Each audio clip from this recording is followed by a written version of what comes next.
Oh, I thought you were gonna gonna mix it, right? No, I thought you were gonna. I thought you were gonna pour the ketchup in the mayonnaise bottle. No. And just make all of it into it. I mean, you would have to mayo chop like that. Why not use a toothpick? Because that's not gonna mix it, though. This was tight enough. It's too And put it in much. the blender. Bruh, shut it.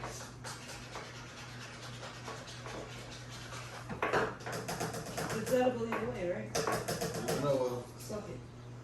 I hope not. It's disgusting by itself. I don't even think you have to hold it. I think we would just have to do this. Nothing to see here. Like, Absolutely nothing to see here. What are you doing? we just have to go like, Nothing. because yours is so sensitive. So you don't have the mic with you? No, I should have brought it. Absolutely nothing. Get the fan down. We should get the microphone to stick on our shirts. I know, right? Wait, why do they need the Dyson thing if they have a ceiling fan? That should be our next investment. Because the ceiling fan is not working. Or we all really have the headphones. No. But it's still better than fan. Go for it. I've done nothing. Okay, you got your drink. This.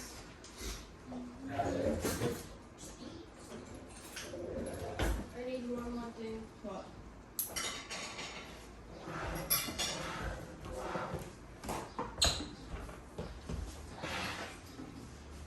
See, fortunately, your mic is gonna be strong enough like that. Okay, let's go. Oh, I'm doing 80. If you run upstairs, you put me in. You put our family. I guess I wasn't seeing it. I was gonna clean my closet. No.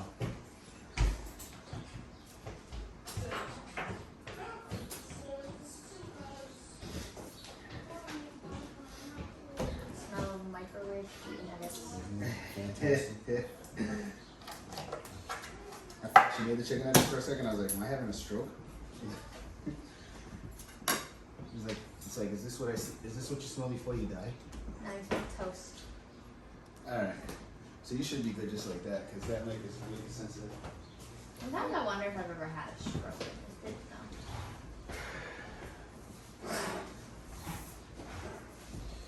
know. All right. So we've had a couple of weeks to prepare. Yeah, sure. We had a couple weeks prepared. I mean, I did. Make sure everybody's unmuted. I often don't come prepared. I just talk. Check, check, check.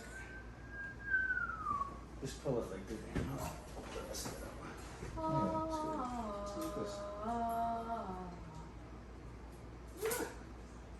That's me a little bit anyway.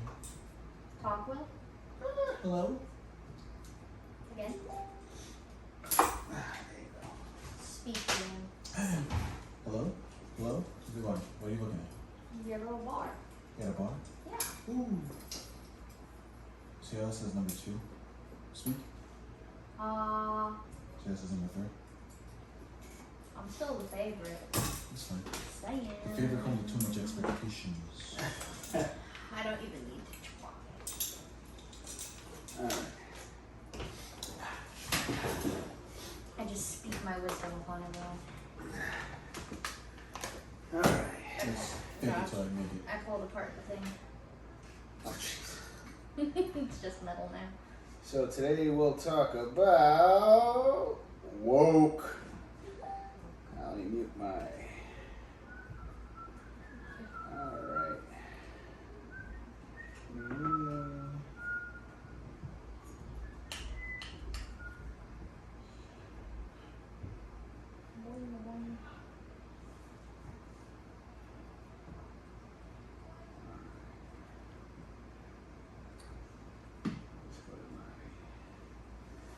So I have one clip that I want to share on the program today from the Joe Rogan show, which was pretty cool.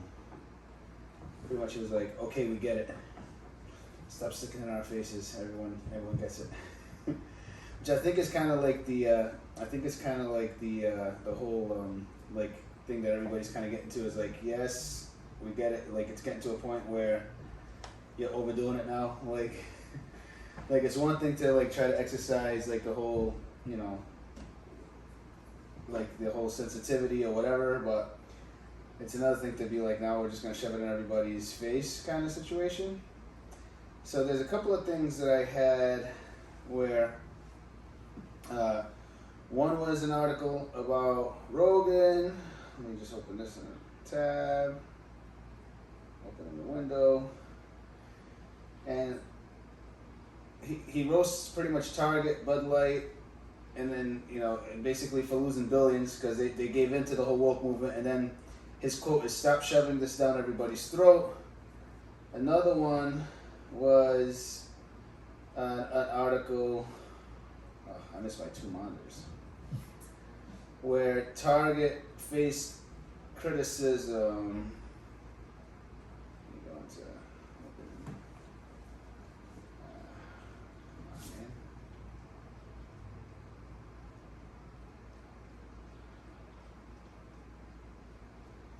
Target faces criticism from artists involved with Pride Month. So now Target like loses billions of dollars, and like all the people that like the small minority of people that were like for it were like, oh, you guys have no cojones. You guys gave in too quick. And I'm thinking to myself like, really?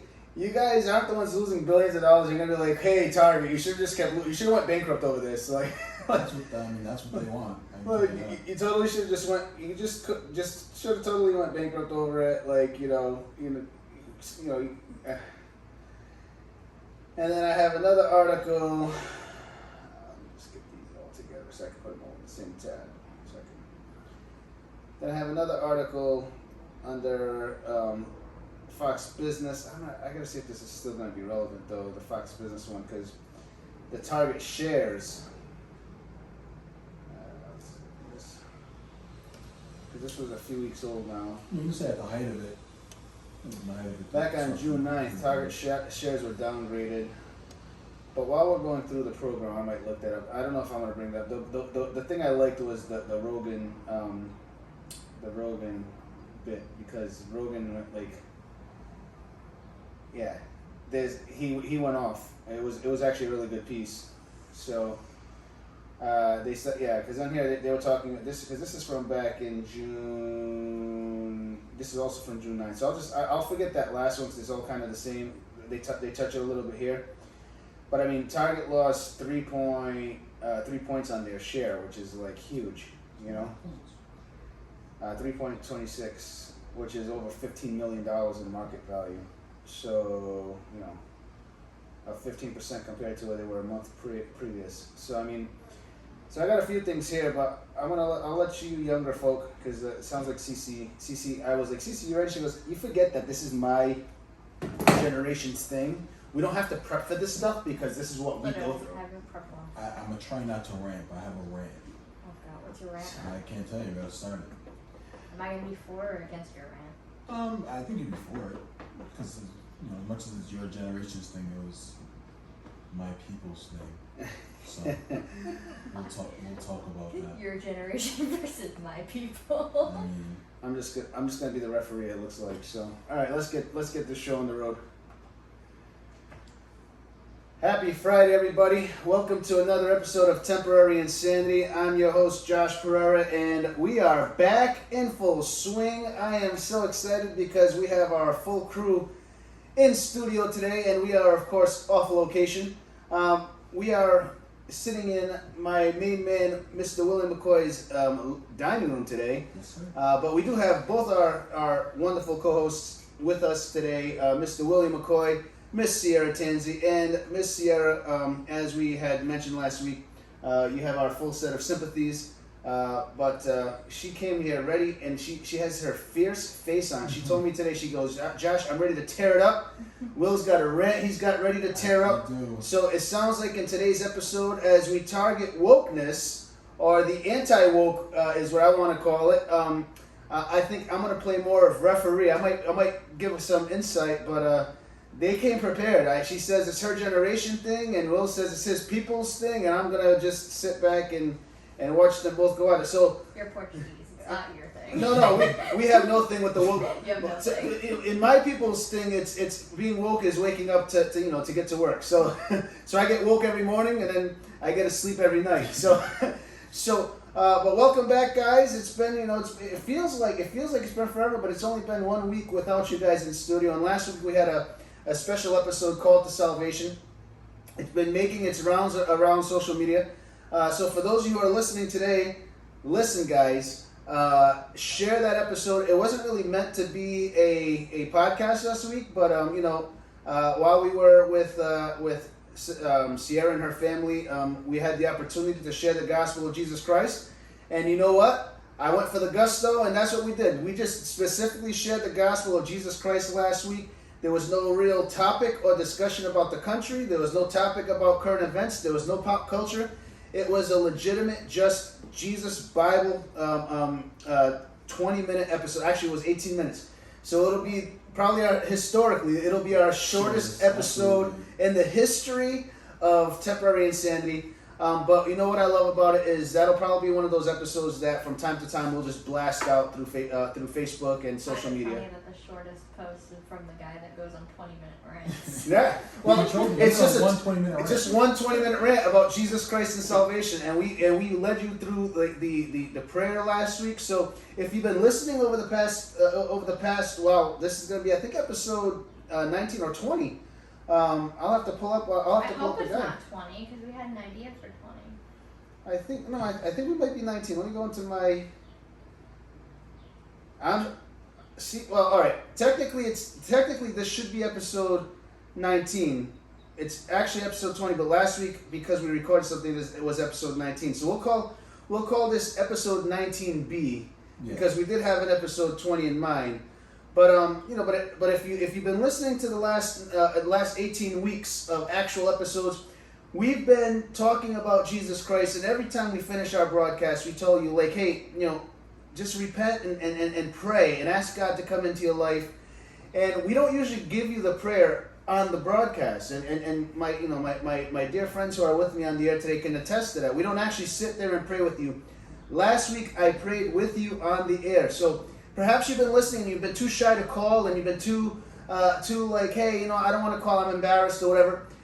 Go back and listen to last week's episode. If you want to listen to all the Jesus stuff, that'd be great. It'll tell you, because we walked down the path to salvation. But if you already feel like you're ready to accept Jesus Christ and you just don't know how to ask God to come into your life, you could fast forward to the end of the broadcast and I will pray with you on the air last week. So, it was a cool episode. It was impromptu. It was not scripted. It was not planned. It was just a very raw episode for that. And of course, this week we're back.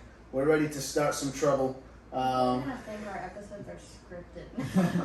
Well, none of our episodes, as you can hear from week to week, none of them are actually scripted because we don't know what's going to happen. There's been some episodes, especially when Will and I, before Sierra came on, and then Sierra came and started adding the jet fuel to the fire. We've come on and we're like, yeah, this should be a fast one, right? Well, this should only be 30 minutes, 45 minutes. Then we're like, hey, this one went on for an hour and 45 minutes, and then so we've been trying to keep it to an hour 15, an hour 20. It hasn't worked out well, but yeah, we tried. The people can't see it on the camera, but we have cue cards over there. Yeah, we don't have enough space in our studios for cue cards, but yeah, last week was just raw gospel. It was just it was unplanned. In terms of our topics, we come up with topics and we just go. So this week we're coming back and we're talking about this woke. I mean, I'll be honest with you. This wokeness stuff has gotten a little crazy. I mean, and here's what I mean by this. I mean, we've gotten to this sensitivity age where.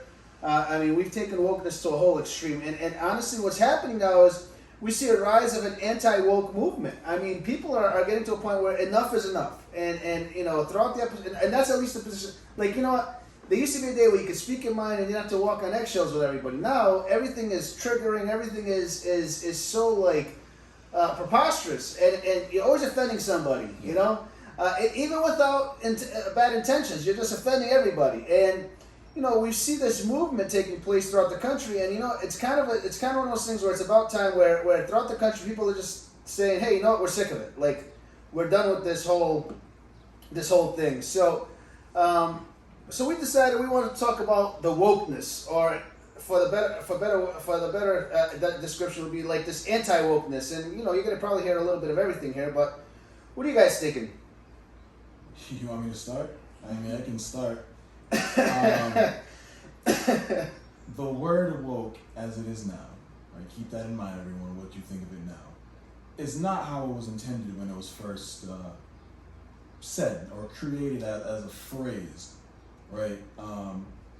I'll read you a little bit from the Webster Dictionary, because once it's defined in the dictionary, then things get kind of wild. Woke is now defined in this dictionary as aware of, actively attentive to important facts and issues, especially issues of racial and social justice, and identified as a U.S. slang.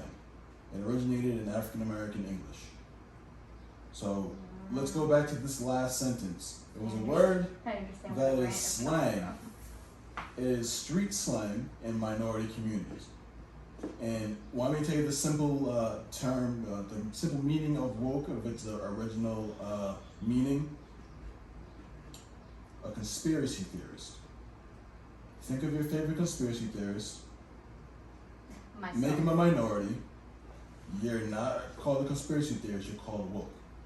And it usually had to do with like social issues. So like it goes around like Martin Luther King was really assassinated by FBI. You're woke, you say that.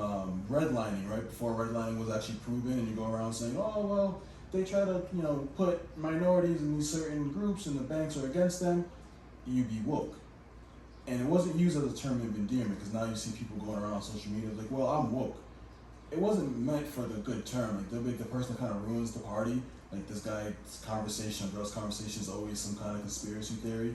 If you can't have a good time, like, I like Apple. It's like, oh, well, Apple, they make their stuff in China. Like, all right, this dude's woke. Like, that was the definition of woke. And then somehow, social media got a hold of it. The left got a hold of it.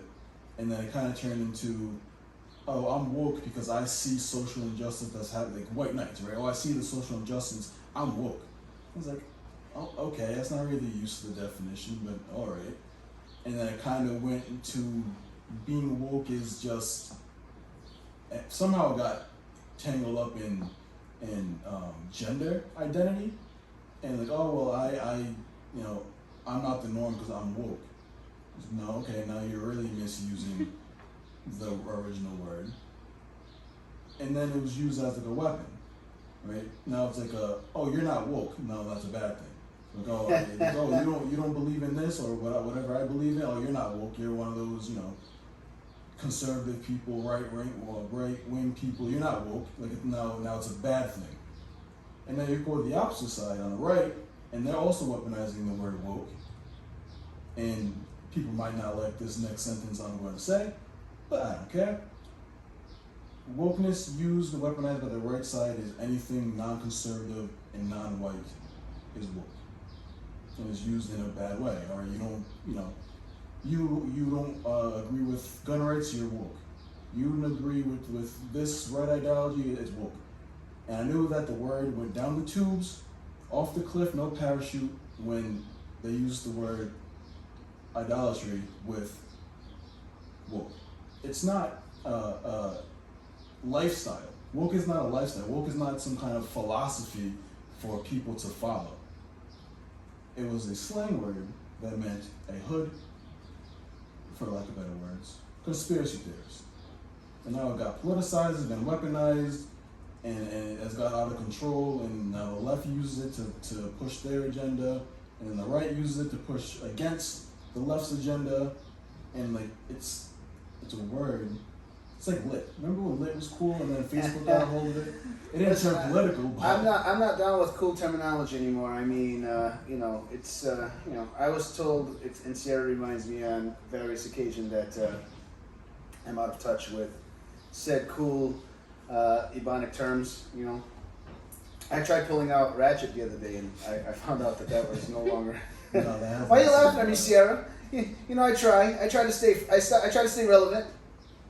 It is sad where woke has gotten though, for sure. It's almost like, so going back to like modern, what woke is used for, even if it's not like what it was intended and like created for. In modern times, like you're right, it's used to like make yourself seem. People try to use the word just to remind people that they're like a decent human being. Like, hey, I love everyone, I'm so woke. Like, no, you're just a decent human being. Right. Like, but now, like, if we're sticking to modern terms and like what it means nowadays, it's almost like even if you're, what Josh was saying, anti-woke, that's like the new woke, because like anything you do, someone's gonna say, oh, well, you're woke. So it's like anti-woke is actually woke. If you are woke, then great, you're woke. Like, nobody can really win here. Well, there's a cool article that I found online. It says the title is called 5 Reasons Why Woke is Broke, which I think is cool because I grew up with like Dr. Seuss, so it rhymes. So with me not being It's a big not man. Dr. Seuss. Dr. Seuss is not woke. Yeah, so, but like, and I'm not going to read the article, but, it says, it talks about, and we talked about cancel culture a few weeks ago, but like, victimization is self-righteous vengeance, like these are just topics from what it says, and I'll put this up on our pod page, but like, victimization is self-righteous, like Romans 12:9 declares, never take your own revenge, beloved, but leave room for the wrath of God, for it is written, vengeance is mine, I will repay, right? The gospel message isn't enough according to the way they look at wokeness nowadays, right? Wokeness is hypocritical racism. Like, so a lot of what you were sharing is that from one way or the other, greed and exploitation are a growing theme in wokeness, So I mean, there's some cool articles out there that kind of show that as like now I'm talking from our perspective as believers, wokeness. It's one of those things that has really no place, in the church. Because in the church, we shouldn't be advocating for this wokeness mentality. We should be advocating for the gospel mentality, for the godly mentality. Like, it's contradictory. Like, it's countless Christians jump on this bandwagon of wokeness. It's hardly problematic. Such double-mindedness is is akin to being what it says in Ephesians 4:14, tossed to and fro and blown about every wild doctrine. Like, it's related to the pragmatism of past decades. And it's torn the church apart. Like, we see things like this coming about and tearing apart even like the church body. But if you see it on the macro scale, look at what it's doing in the micro scale. Like, look at what you were just saying, right? Like, it's causing issues even within, just like everything else, even within like just homes, right? Like it's funny because we were sitting at the table as we were preparing for the podcast, and you guys both started that discussion. You're like, you're bringing a perspective about it from a generational stand, right? You're bringing a perspective about it from like a cultural stand. But what happens is when you look at all of these, depending on where you're bringing your perspective from, the only thing it brings is division. It's not bringing unity, realistically. I think that it's turned into a weird catch-all. Like, being woke is everything and it's nothing. If you're for something, you're woke. If you're against something, you're woke. If you're against what wokeness is for, you're anti-woke. So it's like, you cannot point to something and like define what wokeness is now. Wokeness is just whatever social issue someone wants to put it to, and they say, well, because I'm for this, I'm woke, and if you're against this, you're anti-woke. But that doesn't make any sense. Well, it brings about that victim mentality, right? Like, right. It's like you either agree with me or you're my enemy. Yes. So I'm inclusive, so I'm woke. Woke had nothing to do with inclusiveness when it was first said. It really didn't have any definition. It was kind of just like, slang usually don't have a definition until someone randomly puts a definition on it. It was just an understanding when you called someone woke, like, we knew what type of person it was. It was someone who was very, much of a conspiracy theorist about, social things of in the culture, in Black and African American culture. So where it changed, I have no idea. How it came down this slippery slope, I have no idea. But now it's a thing that you can't really define because it's for everything, and if you're against it, you're anti-woke. I can make up anything right now. I'm for black Solo cups. It's because I have a black Solo cup right here. If you said, I prefer the red ones, you're anti-woke. Why don't you like the black one? I'm woke. I'm inclusive. Why don't you like the reds and the black ones? Well, you're anti-woke. It makes no sense. So does that mean you're gonna boycott the song? Because the song's called Red Solo Cup, man. I wouldn't. I wouldn't. But I mean, is that not woke of you to because the song, they start singing. Oh, they're singing Red Solo Cup. I can't support that song. that would be then that would probably be anti-woke because I'm not inclusive. I mean, you're not wrong though. We see that, right? Where like people are like, "Oh, I'm not supporting that song because of this, this, and this." Like Right. that happened with like that one Eminem and Rihanna song. Like everyone, Yeah, the song's been on the radio and played in cars for years. all of a sudden, oh well, it Someone got triggered. it put a spotlight on domestic abuse, and everyone's like, I think that's the point. And But what's- I love that word triggered, right? Because like that's become the new thing. Like I believe in proper. So like with my psychology background, I believe in triggering. Triggering is a real thing. Like actually being triggered for something legitimate. But like, since when did society get so like this whole trigger thing, right? Like now everybody's triggered by everything. Like you can't do anything nowadays without triggering somebody. Like it's bananas. Like and then they tie in this wokeness. And now I just get so confused because everything's so intertwined. Like, you're not woke and because you said that and it's not in a woke way, you triggered me, and now because you triggered me, I'm like, and now I have like this, and they're making up like all these. People use these words to like abbreviate sentences now, almost like. So when people say they're triggered, it's like it doesn't necessarily mean like. I mean, I can't even say it doesn't necessarily mean offended, but like it also like it triggers a reaction in you, like which is human. which is human. So like I don't understand why we need to have like obviously trigger is a word. It's like a real word. It's not like LIT, which like lit. Yeah. Like Isn't obviously that that's a real word too. Yeah, I mean, but like nowadays. that, but people use it in a way just to like abbreviate how they're feeling. Like, oh, I'm triggered. I'm not going to tell you what emotion I'm feeling. Just know that you triggered an emotion. And what emotion? Like, how would you say a conversation? Like, "Oh, most I of the don't- time it's I don't anger." appreciate that. I mean, yeah. Or discomfort maybe. Discomfort, yeah. But like it's small things. It's not like, all right, you have some like anxiety trigger, but people do have, and then like you're physically feeling like out of control pain or sorrow or whatever. It's like, that slightly inconvenienced me. You triggered me. Usually if I use the phrase I'm triggered, it's warning to you to know that like I'm about to like rant on you like really hard. I don't think I've ever used the word triggered non-ironically. Because if I think if I have a problem with something, I'd be like, I don't like that, or don't say that, or whatever the case may be. When Which I I get was- some people might not know how to express that, so they say, Yeah. well, I'm triggered.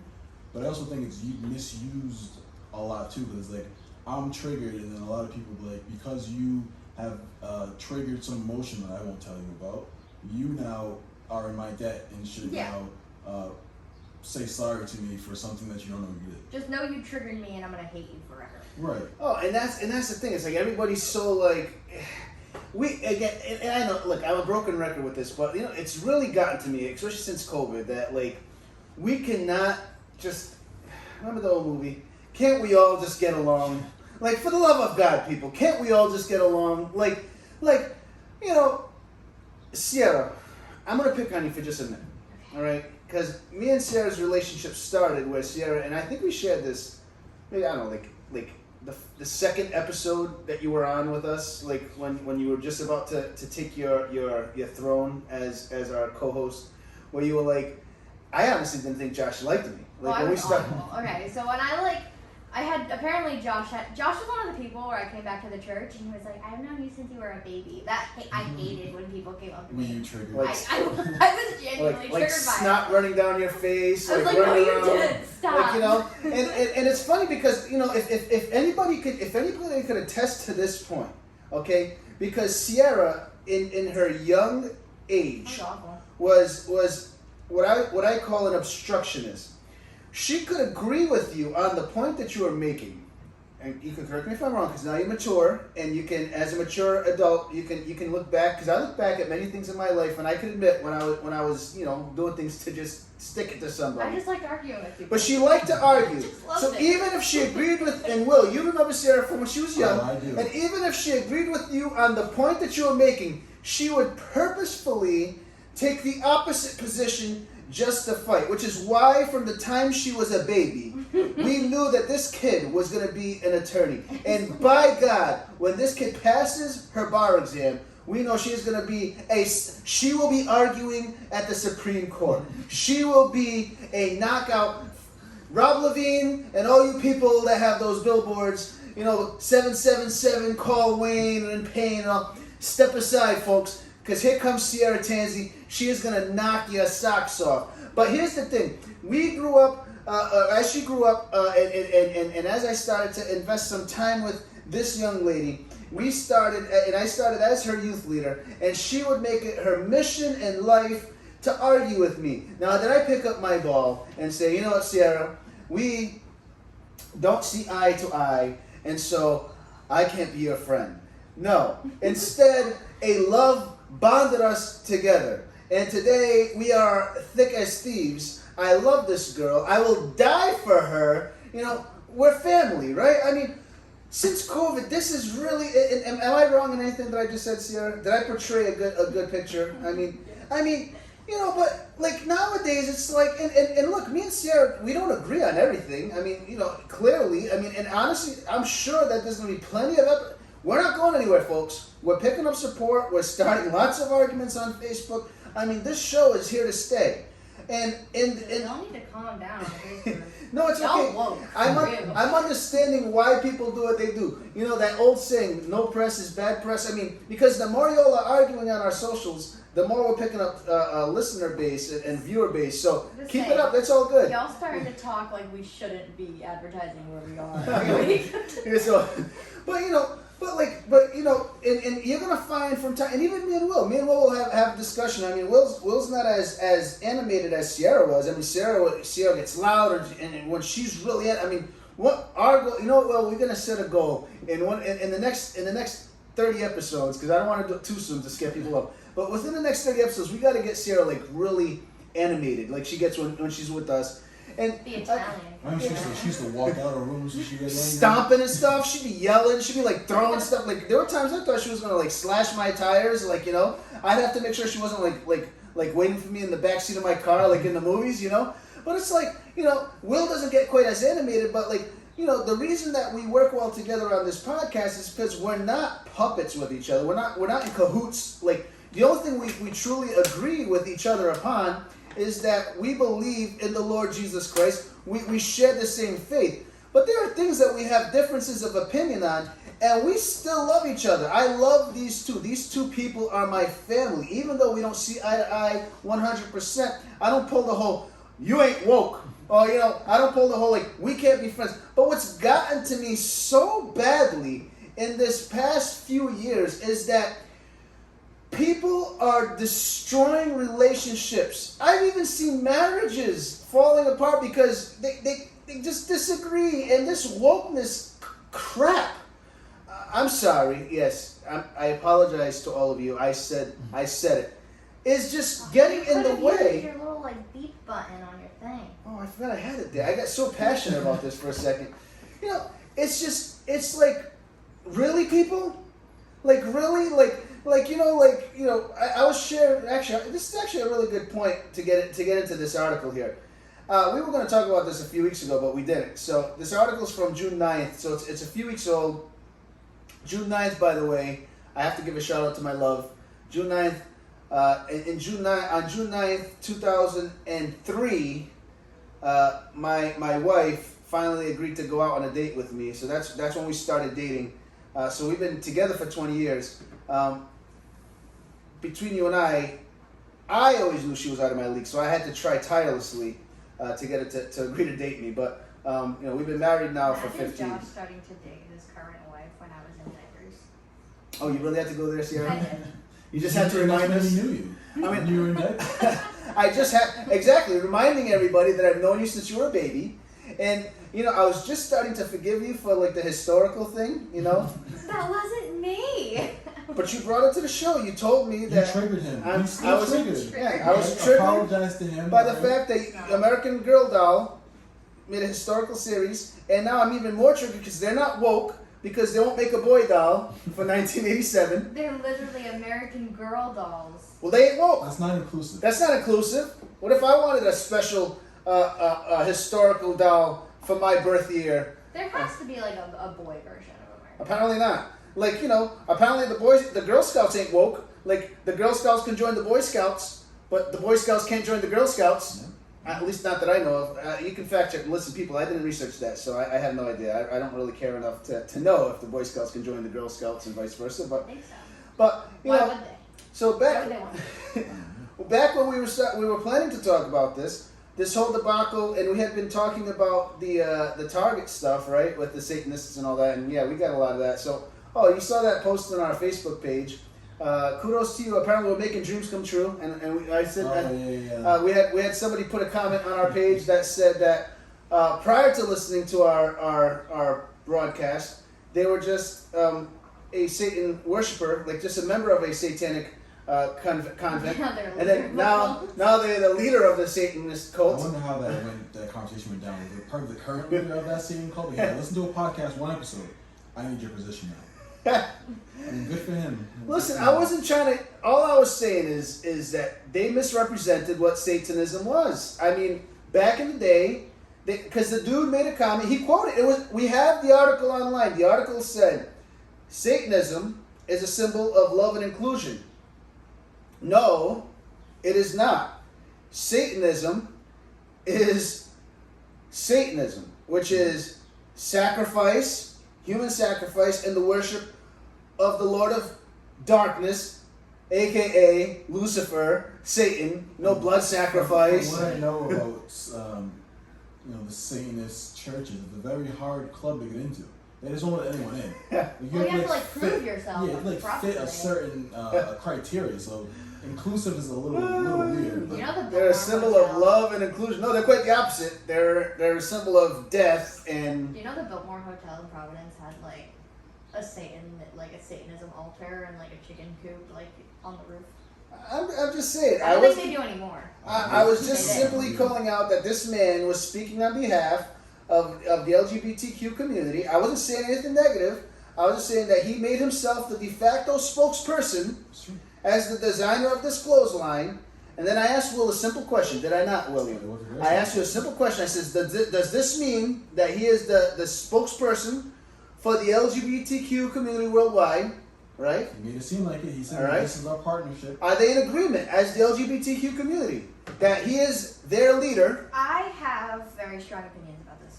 Good. I think Speak strongly, I girl. think no, that's not correct.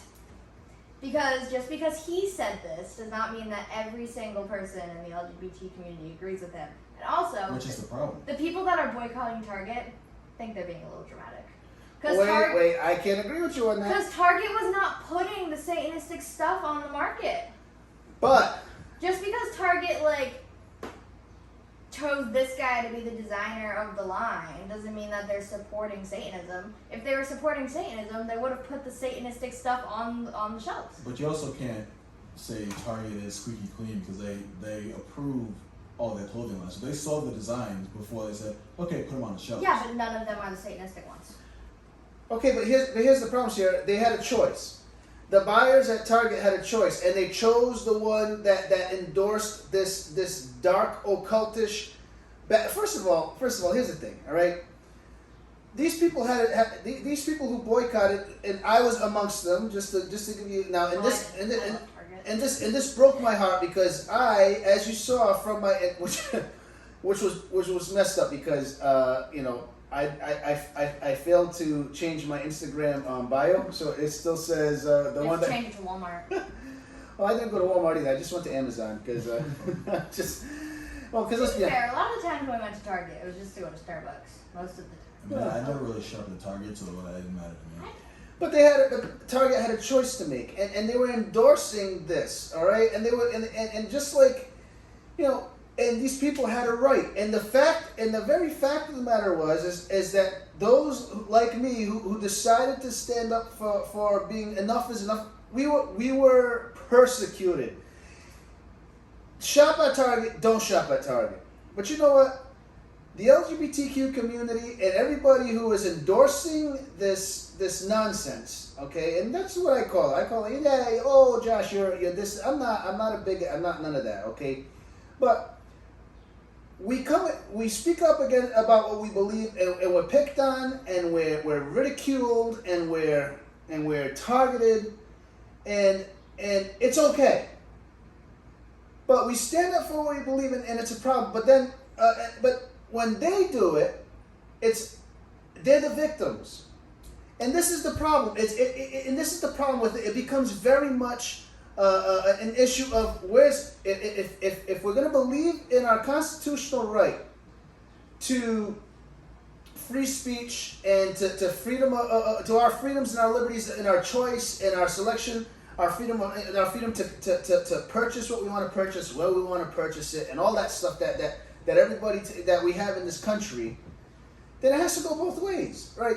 Like, all right, they say we don't have the right to shove our religious beliefs down their throats. Well, they don't have the right to shove their beliefs down our throats. It has to be a two-way street, guys. I mean, that's the part of liberty here.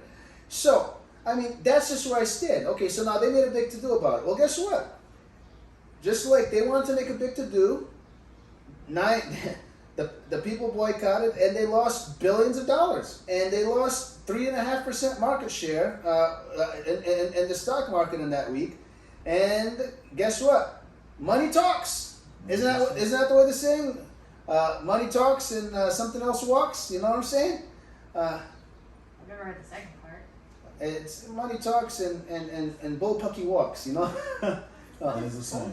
Well, it's sounds supposed to be vulgar. It's money talks and BS walks. Is the way it's supposed to. I was like, that definitely sounds like a slur. There's an article that I'm going to put up on our page, and there's a clip that I'm going to share with you guys from Joe Rogan, the Joe Rogan show. And Joe Rogan, by no stretch of the means, holds back what he has to say. I had to edit this a lot because we're a family-friendly show. But his quote, he roasts Target, he roasts Bud Light for losing billions from backlash, and his quote is, "Stop shoving this down everybody's throat." Basically, he's telling everybody is stop shoving this woke stuff down everybody's throat. Basically, because Target was trying to be woke, and because Budweiser was trying to be woke, and because all these people are trying to be woke, guess what? They started losing that cheddar. Just run your business. Yeah. just sell things. I don't know. I don't know if this, like, obviously this is a very unpopular opinion, but I just genuinely don't think Target was trying to be woke. I know. I definitely think they were. Because, I mean, they do the whole pride. They do the pride section of their store every single year. This year they just happened to pick someone that was problematic. I think they were trying to be woke in a capitalist way. Because they know, and they knew LGBTQ is hot, they know inclusion and wokeness is in, so they're trying to jump on the train and say, oh, hey, look, we're inclusive, we're woke, we're going to do a trans line. Where they messed up completely was adding the kids, because they do their pride stuff, that's whatever, it's in their section, but I think once they started doing, children lines, that's when the parents of across the United States were like, hold up, wait a minute. But I want to go back to a point that you made, and because it is a good conversation point. You're saying just because the creator claims to be a Satanist and he made an LGBTQ line, they can't really be correlated. But I guess I'm going to test what Josh said too. When it's flipped on anywhere, it is correlated. So let's bring the church, so we can go to church. If there's a pastor or somewhere in a mega church, and they, mess up, they embezzle money, or they cheat on their wives, then we see, because human is still human, how quick are everyone to throw down Christianity as a whole, right? Because these people are associated with the church and Christianity. They, messed up in their personal life, and now Christianity is this horrible religion. Church is terrible. But now you see the LGBTQ and then the Satanist guy was like, oh well, let's separate them. Which you can, but again, like Josh was saying, then do both. So this is a man who's a Satanist that also so happened to design a lie. And then flip it, this is a man who might have been a pastor or involved in the church, but in his personal life, he messed up. That has nothing to do with what God does, that has nothing to do with what church does, that's what this personal man or woman slipped up in their life. I mean, yeah, I definitely agree with that. People try to put everything hand in hand with each other. Like, I've had a lot of people say to me, lately, especially now that I've had my, come back to God era, and they're like, oh, well, you're a Christian, that means that you, hate the gays. I'm like, no, I don't care. You do you, man. Whatever. I don't hate you. Right. Well, but here's the problem, all right? And we can't say that they're not trying to be woke, because here's the problem. Look, as people who go to Target all the time, look at the section front and center, right? You walk into Target, at least the one that we go to. You walk into the Target, you walk in the front door, and front and center every month they have their different theme, right? And again, I'm not trying to slam it for anything, but all right. Seeing the back to school signs. But even more than that, you have a Black History Month. You have their Black Artists section. The next month you have their Pride section. The next month you have whatever the woke theme of the month is in that section. And I'm not saying it as a bad thing, but I'm saying it's you can't deny that they're not trying to pander to the wokeness to make their capital investment, because they're trying to pander and they're trying to capitalize and gain on that. But that's everybody, though. You see everybody changing their logos and or adding products. Well, it came back and it bit them. I mean, here's the article. Here's the article right here. So Rogan blasts. Maybe instead of playing it, I'm just gonna read what he says.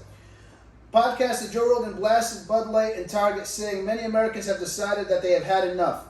With massive companies facing public backlash for engaging in woke messaging, Rogan's guest stand-up comedian Theo Von proposed an app that could show customers of business where they put their political money.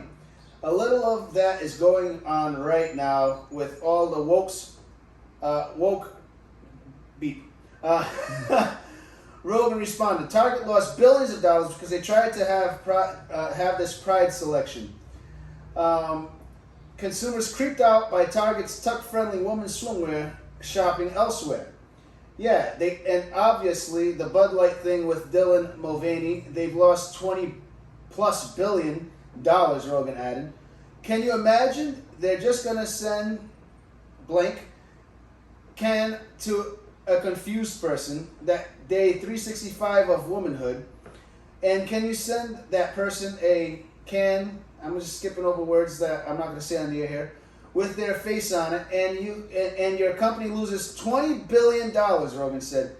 That's wild blank, man. So we're seeing that now where we never saw that before, where people are going, enough, stop shoving this down everybody's throat, Rogan observed. He went on to suggest that much of the far-left messaging today from major corporations like Target has gone beyond the pale for society. When I go to Target, I don't want to see blank tuck pants, they're designed to help you tuck your blank, Rogan said. Hey, that's not normal. I don't want that right in front of everybody. It's weird. And he continues on. But then the later part of this article says, LGBTQ advocate scolds Target's rainbow capitalism, says it missed opportunity after pulling Pride displays. Basically, this guy comes on, and I'm going to put this article on our site, and he says that Target didn't have any kahunas because they didn't stand up for themselves against the people boycotting Target.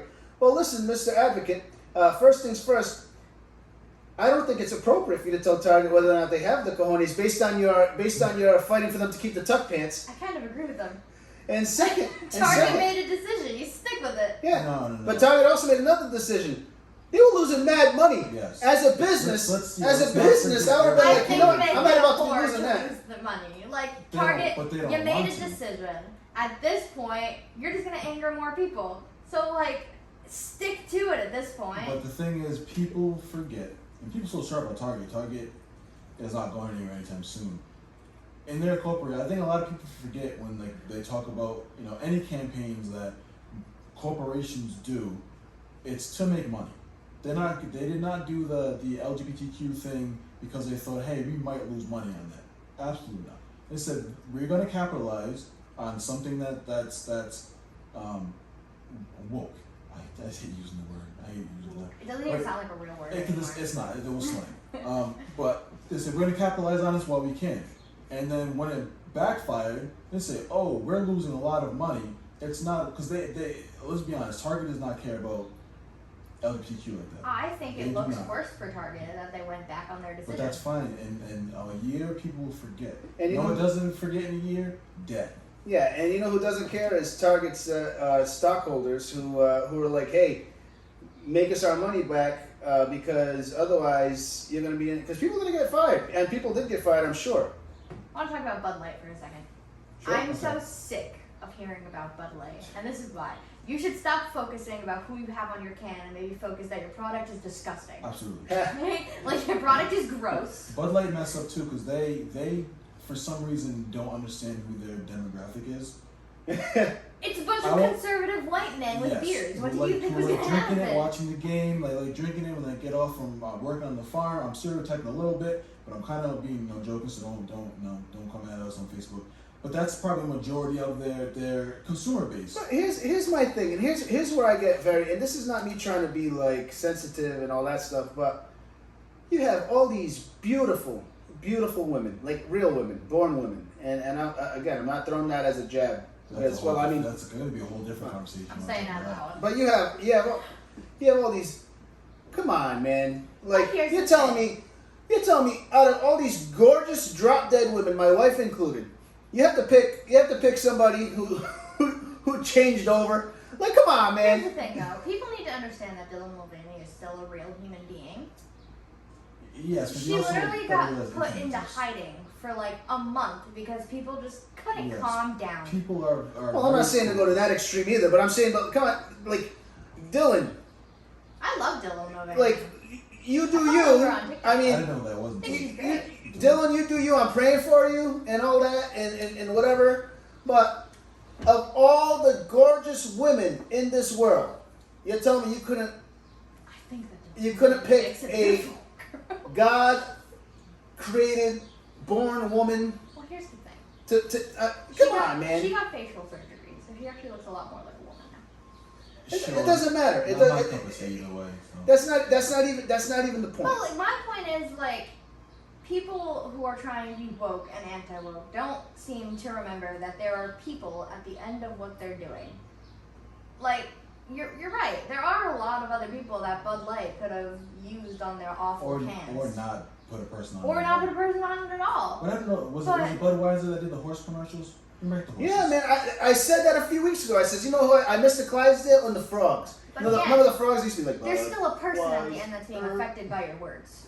So I get calm it. down. I get it. But at the same time, Target, yeah, he's a Satanist, but also he has this line that he's really proud of, and y'all are sitting here bashing it. If you're not a cup of tea, keep your mouth shut. I don't think you should be hateful, but I also think you reap what you sow. If you're gonna put yourself out, same thing with the internet. If you're gonna put yourself out there as an influencer and or a celebrity or e-celebrity or whatever the case may be, unfortunately, the unfortunate part of the internet that you have to knowingly know that you're putting yourself out Well, for yeah. that. There's two Criticism. sides of every coin, right? Like, be a decent human being, but also watch what you put on the internet. Yes, but the internet as it was different before when the internet was new. And you're like, ooh, I didn't know this backlash was gonna happen. Trying It to does- prove myself of not a conservative here on this podcast, Joshua. My thing is, it's no matter what you do, you can be doing something fantastic. Look at Mr. Beast, right? Mr. Beast, when he did his philanthropy things with helping people pay for the surgery to see, he was called Satan for helping people. Mr. Beast is in a lot of stuff now, too. Well, that's because of his friend. Well, no, he just posted on Instagram a few days ago that he was apparently obese. People didn't like that. Why? Why do people treat? If he feels like he's obese, and if a BMI chart says it, and a doctor might say it. Because the Why would it post be was true? like, I woke up one day and just realized I was obese. Yeah, what's wrong with And then that? everyone's so mad. That's exactly what I'm saying. People are just getting mad because people are famous at this point. Well, it was. I saw I forget. It was a comedian who said it was a line, and it was funny because it kind of goes, I guess, a little bit with that theme. And then I think the line was because everyone talks about body positivity and feel great in your own body, and the line was something like, if everyone's so down with body positivity, why does every girl get mad when I compare them to Lizzo? So it's like, and it brings me to the point that wokeness is like a weird contradiction of itself. Well, the thing about wokeness is all it's doing, and honestly, like everyone keeps talking about if you're woke, they're trying to present it as this kumbaya thing. It's not. All wokeness is doing is bringing more division. It's bringing more violence. It's bringing more pain than anything else. ABC News puts out an article June 7th of this year. Kennedy Davenport, a drag queen, rejoiced when she heard last year that she would be featured on apparel in the forthcoming Pride collection in Target. You never imagined the opportunity like this, Davenport told ABC News, comparing the breakthrough to her previous role competing on the TV show RuPaul's Drag Race. I love that. RuPaul, old school Love drag that queen. show. For Davenport, elation turned to disappointment last month when Target announced it would remove some Pride products from the stores in response to the anti-LGBTQ harassment faced by employees, she said. Davenport said she does not know whether the products with her image would be removed. The bigwigs at Target should continue to take a stand with us and not be so quick to fold, Davenport said, calling on the community to return the full Pride collection to their shelves. I would love for Target to put on their boxing gloves and fight. Davenport is among 5 artists and organizations tied to this year's Pride collection at Target who criticized the company's response to backlash in an interview from ABC News. Critics acknowledge the difficult position faced by Target when anti-LGBTQ backlash nationwide boiled over last month into a boycott and reported employee harassment, including bomb threats at stores in Utah, Ohio, and Pennsylvania. However, some critics said the decision to remove Pride products marked a retreat from the company's long-standing support of the LGBTQ community that could further embolden extremists and imperil vulnerable people. So, I mean, based on what your point, Sierra, I mean, yeah, look. Bomb threats are ridiculous. I mean, But some people took it a little too. Calm I mean, down. I'm with the boycott. I mean, but we shouldn't be bombing targets. I mean, you Well, know, the thing is that goes to the hypocrisy of the new woke movement. I want to emphasize that on the new definition of woke. It's like we're all inclusive unless you disagree with us. Then some of us will send bomb threats, or some of us will threaten your employees, or it's so like. How can you say, yeah, we're inclusive, and then if someone has, or we're open-minded, we're inclusive, we love everyone, and then if someone says, okay, but I don't like the tuck-friendly clothing at Target. Oh, well, you're a bigot, you're this, you're that, we hate you, well, get out of here, we're going to send threats to you and try to cancel you on. How can you be both? You can't. You can't be both, and that's the problem with wokeness and anti-wokeness at the same time. See, I'm a huge advocate of just let people be where they are and shut up. True. Like, but who cares? The thing is, if this artist for the Target, the Satanist, made LGBTQ clothes and sold it in the community things that they did, fine. No one would probably even know. But the problem becomes when you take your community, your culture, whatever you want to call it, and you bring it to the masses, which are mixed with different ideals and conservatives and left and middle and LGBTQ and extreme left, extreme right, you're going to be set up for criticism for people who don't agree. See, And then you can't play victim after you do that. here's my thing to all the people that have been boycotting Target because of this. Target has been selling clothes with pentagrams on it for years. Years. And people did not bat an eye. But all of a sudden, it goes, hand in hand with a certain movement a bunch of people don't agree with.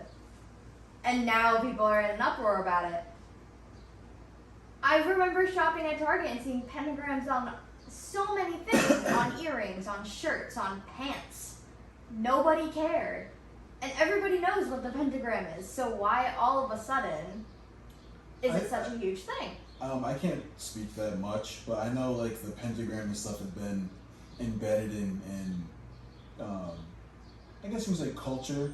Well, like, it's a big how, thing the in hot like, topic, the heavy metal it's a big scene. thing in the witchy, The like witchy the witch stuff. culture too, which I'm pretty sure where Target was trying to focus it, but still, like, it's still the pentagram. But I also don't see at that time. I don't remember anything like anyone boycotting it. And then if someone did have something to say about it, the Satanist or the witchy people threatening to bomb people or threaten employees because they're not buying their clothes, or the things that's happening now with this LGBTQ line.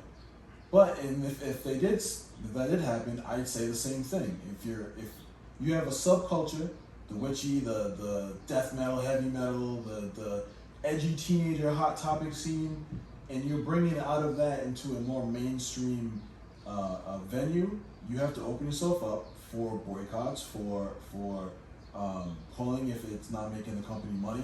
My thing is like I'm not treating this any different than I would anything else, for me personally. There are some people who see But there definitely people are. absolutely. They say just because LGBTQ and they're putting all their energy in this when there could be different atrocities that happen, like turn a blind eye to. I completely agree with that.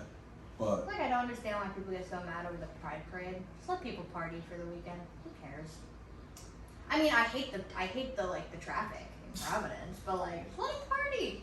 I mean, Who cares? that I guess I can agree to a little bit. But then again, I'm never going to attend, and I shouldn't. At no point should I ever be attacked verbally, whatever, for not saying yeah. I don't want to go because I don't I agree. mean, I had a bunch of friends that one, and I was like, I'm good. But the Target thing is like, hey, employees at Target saying, hey, I don't agree with this, and then members of the LGBTQ, which I guess you can't say doesn't represent them, but they kind of do, are now harassing these employees and they're saying, I don't agree. My only beef with the Pride Parade is like, why are you walking around naked? Well, because of it. That's my only beef. Because again, look, there's two sets of rules. There's the rules for everybody except for them. All right, and I don't it's think that's the case. but it is the case, because think about it. You just said it yourself, right? Why do you get to walk around naked? Why do you get to? But that's not the argument I was making. The argument I was making is I know a bunch of straight people that went to the Pride Parade just to have fun, and they were wearing some questioning stuff. Right, but here's the thing. That's All right, it. let's rewind to a couple of weeks ago. We were talking about the upcoming political campaign, and we touched very briefly on something that happened at the White House, right? So during Pride Month, they put the LGBTQ flag over the American flag, and they flew it. And then in front of the White House, you had all the LGBTQ community, and you had a bunch of people pretty much topless and flashing around. That's indecent exposure. That's public indecency. That's all kinds of laws that are being broken. Why is that okay? Why is that okay for a certain subset of people or a subset group to get away with breaking the law versus the common citizen? It's becoming, and then if you arrest these people for doing these things, But now we have no it becomes one of those things where you're targeting me because I'm part of the LGBTQ community.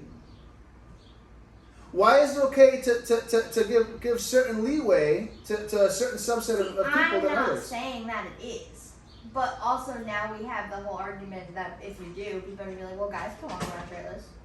That's been around for a long time. Exactly, and that's why people think they can do it. They don't think they can do it But I because guess they're gay. I also think that's what's considered private parts. Because a straight man could not walk around with no pants on and covering his junk with his hands. That would be indecent exposure. I watch cops and they arrest people like that all the time. And especially in front of the White House, supposed to be like a sacred thing for Americans. So what part of the woman is indecent exposure on top? Well, they're saying that the breasts are private parts. Technically, guys have those. Technically, but I don't make the laws. The laws say Yeah, that I'm just saying. the breasts are considered private I parts. think people And get so again, offended. and and again, what I'm saying is look, and here's where I come. They're celebrating something that look, I get it. I understand what you're saying. Oh, let them party, let them party, let them party. But, all right, why can't the Christians party? When the Christians used to have the March for Jesus back up until like the mid 2000s, you know, everybody used to be in an outrage. Why can't the Christians party? So it's okay for pride parades and it's okay for gay rights. Here's the thing that I admire about the LGBT community. They don't care. Oh, they care. They do care But you still because see they them make a doing ruckus it. about it. That's what I'm saying. But they make. But there's still a double standard. Why can't the Christians party? When we had the March for Jesus, why was it shut down? Why was it so hard for us to get our permits? Why was it so hard for believers to be able to go and proclaim on the streets and to do the things in a respectful way?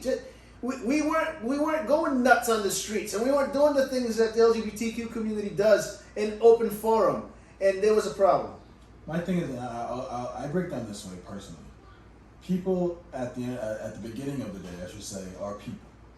So no matter what, before your religious rights come in, your sexual orientation, your gender comes in, whatever, you're a person. So I think every person in the United States should have the same basic rights as everyone else. So if you're LGBTQ, you want to get married, as a person, you should be able to get married to whoever you want. I think that's fine. That's your personal thing, that's what you want to do, that's fine.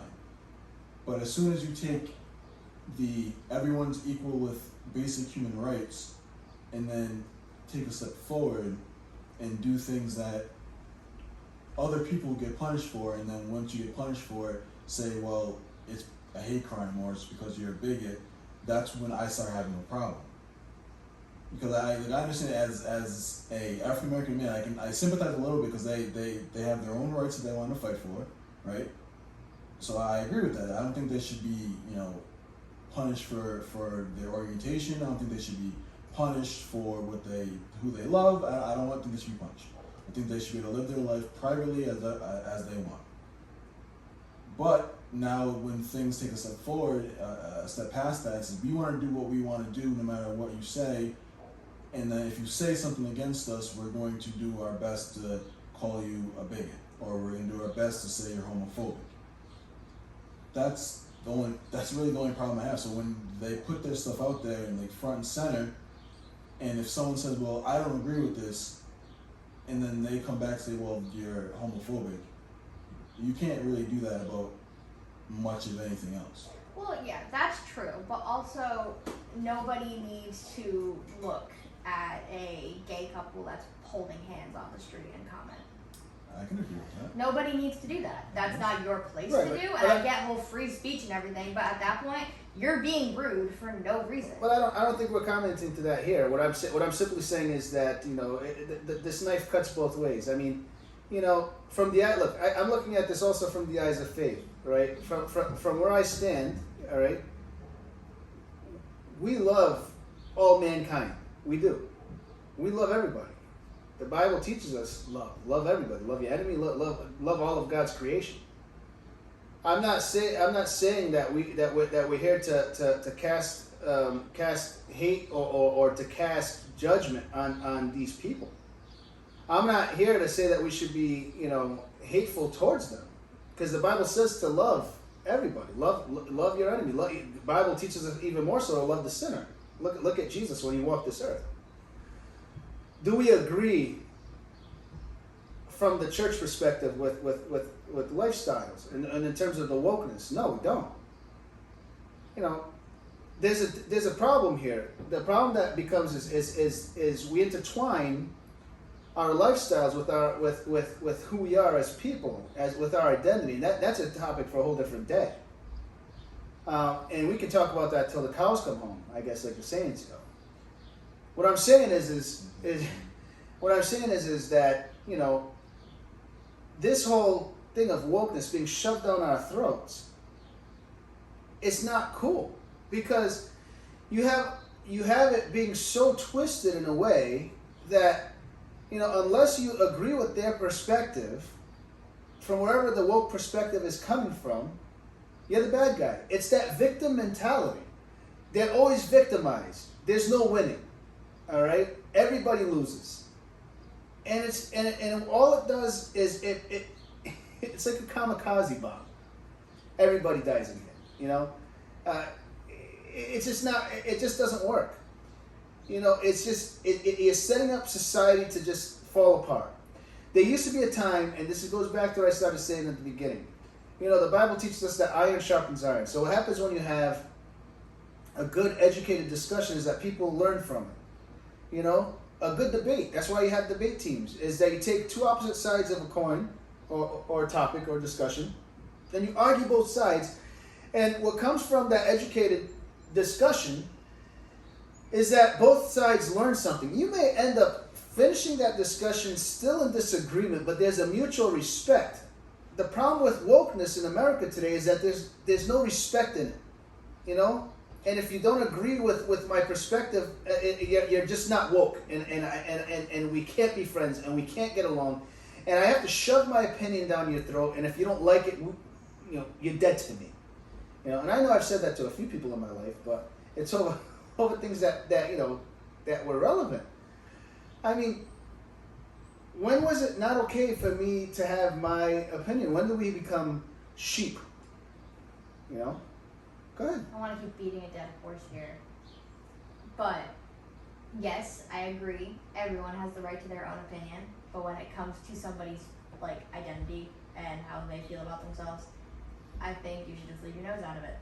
I agree. Right. So you're speaking against wokeness, because in the wokeness theory, what a woke person would tell you is if you need to believe what I believe, and if you don't, you're wrong. I'm speaking against both of it. I'm speaking against woke. I'm speaking against anti-woke. I'm speaking for just being a decent human being and just liking people. Absolutely, but to your point, right? If anyone's identity, you should keep your nose out of it, right? I agree. But now it's a Friday night, and I gotta go home from work, and there's traffic. Why? Because there's a gay pride parade going through the city of Providence. Well, now, even if I want to stick my nose out of it and have nothing to do with it, because I mean it's not my community, I now walk out of work and see a parade going by, and I see men and women in scantily dressed clothes holding hands, doing whatever they want.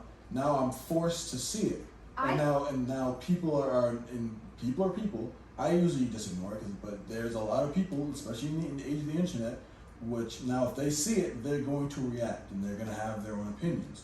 That's the thing. If you want people to stay out of your business, you can't put your business out there. Just like with us, we're putting our business out there.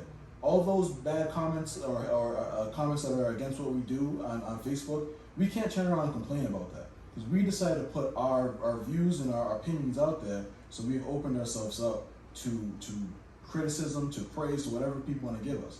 And that should be across the board. I started ha-ha reacting to some of those. Well, and you'll notice that we don't even interact, because look, in the law, all right, and you're studying law now, you'll notice that when you become a public figure, which we've technically stepped into that arena, we've surrendered our right for even the ability to even take legal action if people decide to speak poorly against us on that, because we've decided to step into that limelight. I mean, yeah, all I'm saying is people need to learn how to, like you say, mind their business, but we also need to learn that it's okay. It's okay to have differences of opinion. It's okay not to see eye to eye, and we need to learn how to respect each other. I found there's an article online that I'll share. Woke is a fairly modern term that comes to mean conscious of injustice in society. I suppose in theory, if that was legitimately where it stayed, it could have worked in an ideal world. A woke person is especially attentive to racial discrimination and the issues surrounding it. So like Will said, it was something that started off with a cultural thing, and society kind of took it and twisted into what it is today. Although the word woke has been closely linked to the rise of the Black Lives Matter movement, which is an episode we'll have coming up very soon, the term goes back further than that and can be found in the 2008 song Master Teacher by Erykah Badu, and in she's a weird one, Erykah Badu. A 1962 essay published in the New York Times called If You're Woke, You Dig It by William Melvin Kelly. I didn't read that one. I might have to. 1962, fun fact, was the year my father was born, on New Year's Eve, 1962. When it comes to being woke, as believers, we should keep three things in mind. And it's a cool little article. You know, we acknowledge, and I didn't mean for this episode, and we're not trying to hop on the LGBTQ community, because I mean wokeness goes far beyond that. But it feels like they kind of took over as of late. I mean, because honestly, wokeness was supposed to be, and initially it was targeted towards racial issues, but it's become like wokeness has become like a Swiss Army knife. They apply that term, and I think that's the problem towards like anything that people want to use to fit their need. You know. I don't think celebrating the equality that you didn't once have classifies as woke. Like, I'm a big advocate. Like, yeah, whatever, have your pride parade, and I'm a big advocate for like African American communities and Native American communities that have something like that too.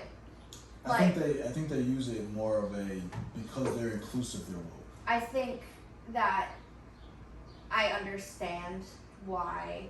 A part of me does understand, like,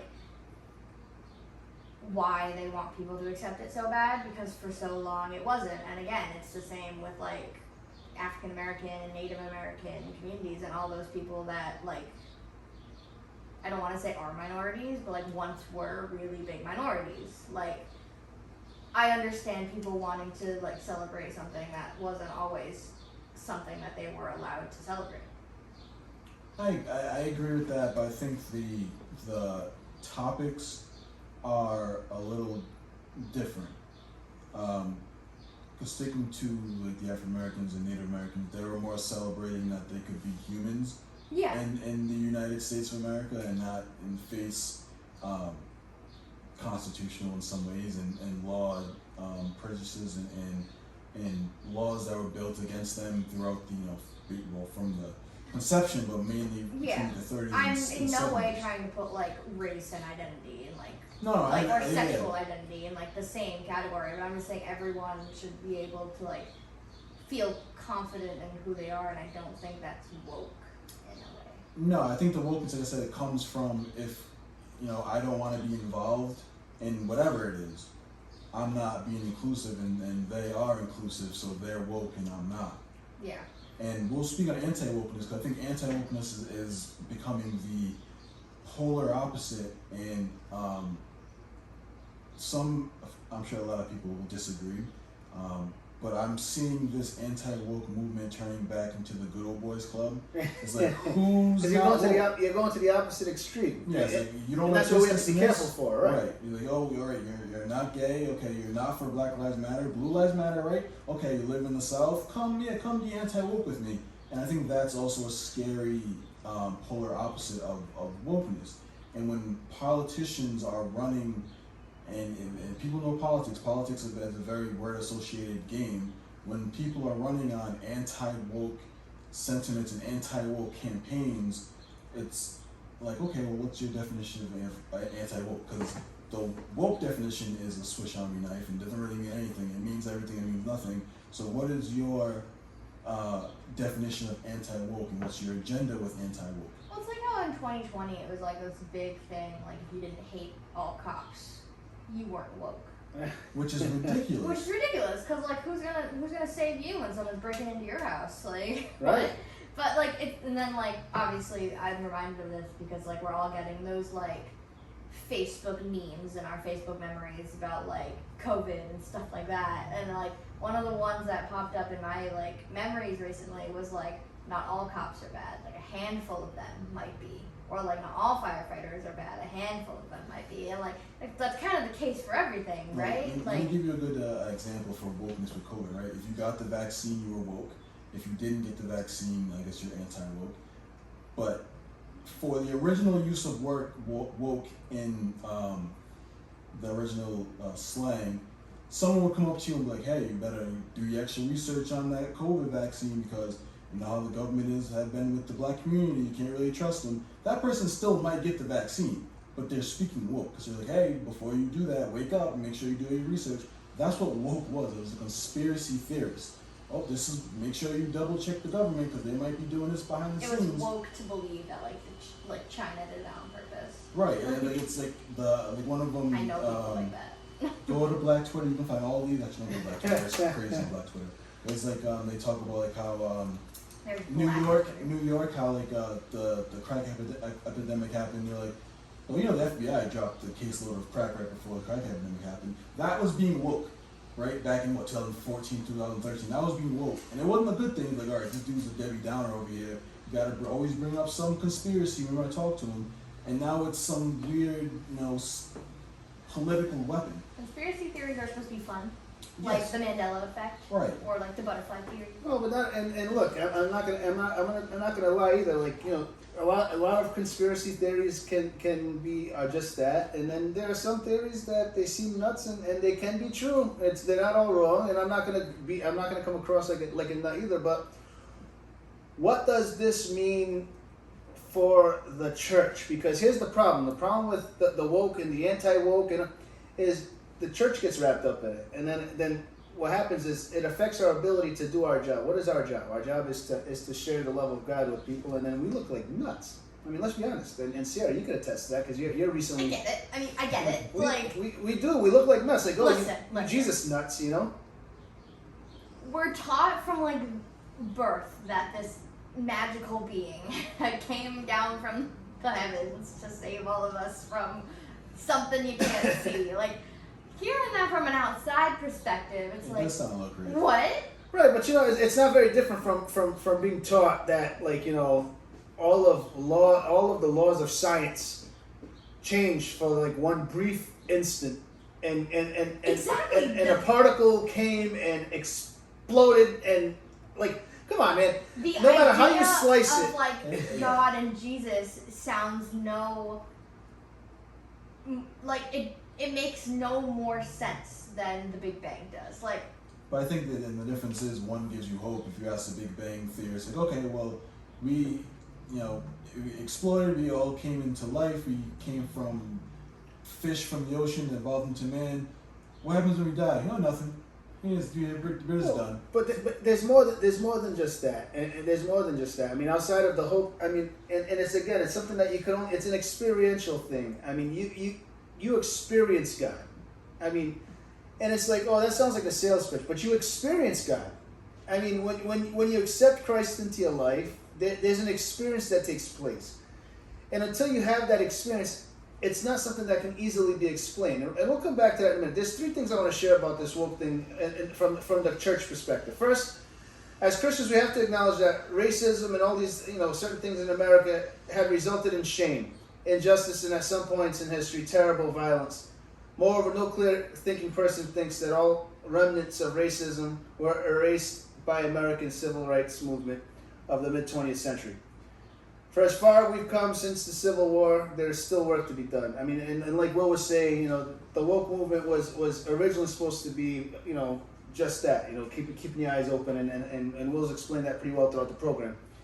Second, Christians should understand that while laws and legislation guard the principle of equal rights for all Americans legally, no law can change the heart. Someone who is filled with prejudice and racial hatred will not suddenly be filled with love simply because a new law was passed. Unlike some who pursue change only at the legislative level, Christians know the evil of the human heart. Jeremiah 17:9 says, "The heart is deceitful above all things and desperately sick. Who can understand it?" I mean, real justice is possible only when individuals have been justified in Christ. And that's the part that we try to make sure people understand is we are justified only through Jesus Christ. Only when we have been saved can we live out the mandate, "You shall love your neighbor as yourself," as we're taught in Mark 12:31. Jesus addressed a lot of these divides, among other things, in the parable of the Good Samaritan and Luke 10:25-37. I'm not going to read that to you, but you can look it up. I'll have it on our site. Third, as a Christian, we must realize that real reconciliation in Christ occurs when we prioritize our identity in Christ over our belonging to a group category or a racial category or an ethnicity. Members of the body of Christ should feel more at home in our Christian family than even in our own social group or ethnicity. There is neither Jew nor Greek. There is neither slave nor free man. There is neither male nor female, for you are all one under Christ Jesus. That's what it says in Galatians 3:28. as Christians, we should be woke, quote unquote, to the love of God for our family in Christ. Anyone who hates a brother or sister is in the darkness and walks around in the darkness. They do not know where they are going because the darkness has blinded them. That's what it says in 1 John 2:11. We should be woke to the light of the gospel, like it says in 2 Corinthians 4:4. In their case, the God of this world has blinded the minds of the unbelievers to keep them from seeing the light of the gospel of the glory of Christ, who is the image of God. We should be woke, quote unquote, to the fact of temptation in the world, like it says in Matthew 26:41, where it says, "Watch and pray that you may not enter the temptation. The spirit indeed is willing, but the flesh is weak." We are reconciled with God and united to Christ, like it says in 2 Corinthians 5:18. All this is from God, who through Christ reconciled us to himself and gave us the ministry of reconciliation, allowing us to be truly reconciled with one another. Real change and real answers to the problems of racism, injustice, other societal evils are found in God's word and in the peace that he gives. I guess what I'm really trying to say here is woke, anti-woke, whatever, societal groups, LGBTQ, Black Lives Matter. At the end of the day, all that's doing is blinding us to the truth. The truth is that we're all in need of a Savior. We're all in need of this reconciliation that comes through Jesus Christ. I'm not going to go into the big salvation talk today because I did it last week, but listen to last week's podcast, the 20-minute talk about salvation. Simply put, we've all sinned and fallen short of the glory of God. The only promise we have for this life is that there's a chance to have eternity through salvation in Jesus Christ. John 3:16, for God so loved the world that he gave his only begotten Son, that whoever believes in him shall have eternal life. You don't have to perish. You'll have that eternal life. Make that choice today. There's a bunch of noise out there. Shut it out. Like Sierra said, mind your business. Literally. Turn your other cheek if it bothers you that much. Goodness. Shut it out. Mind your business. Lock your eyes on Jesus Christ. He'll get you through every situation. That's all I got to say about the matter, because wokeness to me is wake up in the morning, go to work, do your job, earn your paycheck, take care of your family, focus on your kids, be a good steward of your time, of your money, of your faith, of your relationship with God, and everything else will fall into place. What do you think, Will? I mean, woke was a thing for me, not anymore. But I think what could help the church and Christians, and I think we need to stop attaching ourselves to worldly labels. Whether it's Democrat, Republican, woke, non-woke, anti-woke, left-leaning, right-leaning, conservative, whatever the label might be. Because what that does is they start to put you in a box that people can then exploit. Because it's fine to say you're a conservative, but then when the conservative does something, I guess, against what someone else likes, you have to take the good with the bad. You can say you're a leftist, but then when the leftist does something that's a little out of pocket, you can't say you don't agree with that portion, but you agree with the rest, because you got to take the good with the bad. I think if you focus and call yourself a son, daughter of God, a Christian, a God-fearing human of this earth, and take it from there and just have your opinions and don't put yourself in the box, I think people would find themselves defending themselves less against the world, or against Facebook. Because as soon as you say a topic comes up and says, well, I'm a Republican, you have all the lefts coming at you, say, oh, hey, well, I'm a Democrat, you got all the right coming at you, you got to defend yourself, and now all that stress for nothing, for worldly, temporary labels and meanings. I just think it's too much stress, unneeded stress. Just be you, be a Christian. If you're a Satanist, be a Satanist. If you're LGBTQ, be that. But once you put anything out into the public, you have to be ready for backlash. As well as people that will agree with you. If you're echo chamber that agree, and you have the other side who won't. No matter really what you do. And that's what's what. And that's how it goes. Right, Cece? Yeah. Yeah. Well, I don't know if you find yourself in the North Providence, Rhode Island area, but if you do, come check out our church every Sunday morning at 10:30 a.m. Worship with us at Saving Grace. I know Sierra's got that in her mind. She's like, should we really be sharing this address now? I'm gonna start coming with like sunglasses and a hoodie on. Like, you don't know me. But we'd love to have you worship with us every Sunday morning at 10:30 a.m. Check out our church website, www.savinggrace.church, www.savinggrace.church. You can check out who we are. If you want to come to our Bible workshop, we're live on Sunday mornings at 9:30 there at the church as well. Hey, Sarah, if they're not in the area, how can they check us out? On our Facebook, we go live every Sunday. Live every Sunday on our Facebook. We also have a YouTube channel that you can check out. But if you go to our website, www.savinggrace.church, you can find the link to the live streams as well. Other than that, all the information you need for our podcast is at www.temporarysanitypodcast.com. And check us out on Wednesday as we drop our first Bible workshop podcast episode, which will be our instructional episode. It's an in-depth Bible study. We'll be going into bibliology, which is the beginning of study of Scripture. That's with Pastor Floriano Pereira. You'll have a good time with that, and we will be dropping episodes every Wednesday going forward. So check it out. Outside of that, that's all we got for this week. Tune in next week as we come back at noon. Check out our behind the scenes today at 3 o'clock. And we hope you enjoyed this episode. God bless you all. Peace. Bye. Love you. Please don't hate us. You're gonna shoot anyone up. It's not me. All right. And wave at your peeps. Well, I guess. I can't see myself. You have to see yourself to go in front of the camera? Yes, I do. I need to like